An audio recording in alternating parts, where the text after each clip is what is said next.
Bonjour à tous, ici donc Jérémy. Je viens vous faire une petite vidéo sur un phénomène très intéressant qui se passe aujourd'hui en Argentine suite à la dévaluation monétaire et au rognage de la monnaie par l'État argentin et l'effet que ça a sur la population. Comme vous savez, la peso argentin c'est une catastrophe. Il y a des dilutions de la monnaie quasiment plusieurs fois dans l'année. Leur monnaie ne vaut absolument plus rien.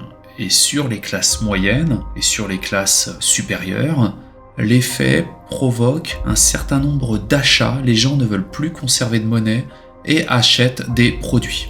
Pour eux, ce sont les produits qui ont de la valeur, leur monnaie qui servait de véhicule d'échange n'en a plus. Et en fait, on se rend compte avec ce phénomène, si les gens n'avaient pas détenu de monnaie, comme vous le savez, ce que je préconise depuis un certain nombre d'années, et qu'ils avaient détenu directement des actifs, que ce soit de l'immobilier, des actions à l'étranger, que ce soit même, je sais pas, des pelles, des râteaux ou ce que vous voulez, ils n'auraient pas été autant dilués et autant impactés par la dilution monétaire et par le rognage de la monnaie de l'État pour se financer qu'en conservant cette monnaie.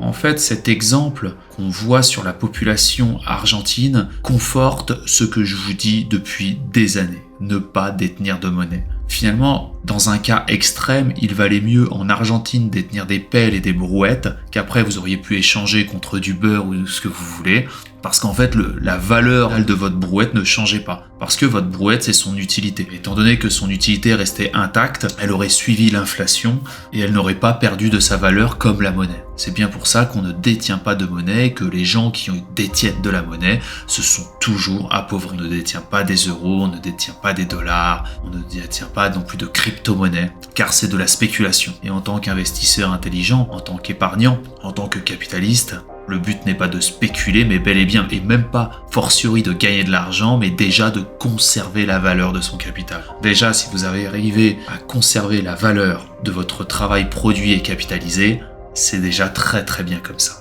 Car la plupart des gens, finalement, vous vous en rendez pas compte, mais au travers de vos systèmes de retraite, de vos systèmes de cotisation, ou même de laisser votre argent en banque qui se fait déglinguer par l'inflation et par la dilution monétaire au travers de l'impression de papier-monnaie ou de rognage sous diverses méthodes de la valeur de la monnaie, la plupart des gens perdent le capital détenu, perdent une partie de la valeur du capital détenu qu'ils ont durement acquis au travers des années. Je pense qu'il faut absolument retenir et même écrire en lettres d'or ce qui se passe en Argentine.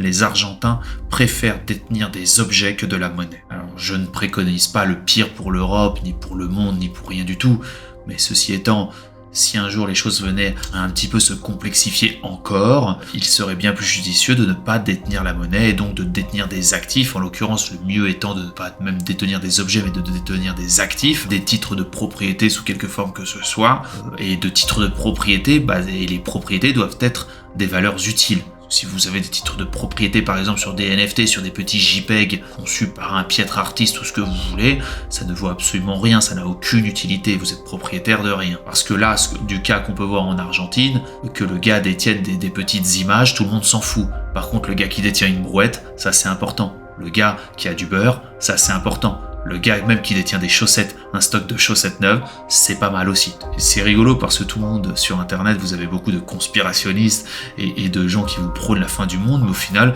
vous proposent toujours des investissements, d'acheter des choses qui ne sont pas utiles en cas de crise. Je vais me répéter, les gens en cas de crise grave, comme on peut voir à l'heure actuelle, en cas de crise monétaire grave, de crise sociale, de crise économique grave, préfèrent acheter et détenir des objets que de détenir de la monnaie. Finalement, en cas de grosse crise, plus facile d'échanger des objets ou des services que de la monnaie en tant que telle. Surtout quand la population a perdu toute confiance en la monnaie. C'est tout pour cette vidéo, je vous souhaite une excellente journée et je vous dis à bientôt pour de nouvelles vidéos. Salut à tous. Un grand merci pour avoir visionné cette vidéo en entier. Si cette vidéo vous a plu, n'hésitez pas à vous inscrire sur ma chaîne et à liker cette vidéo. Un petit pouce bleu fait toujours plaisir et m'encourage dans mon travail. Je vous encourage aussi à laisser un commentaire si vous avez des remarques par rapport à la vidéo ou bien à la réalisation. Merci à tous et à bientôt.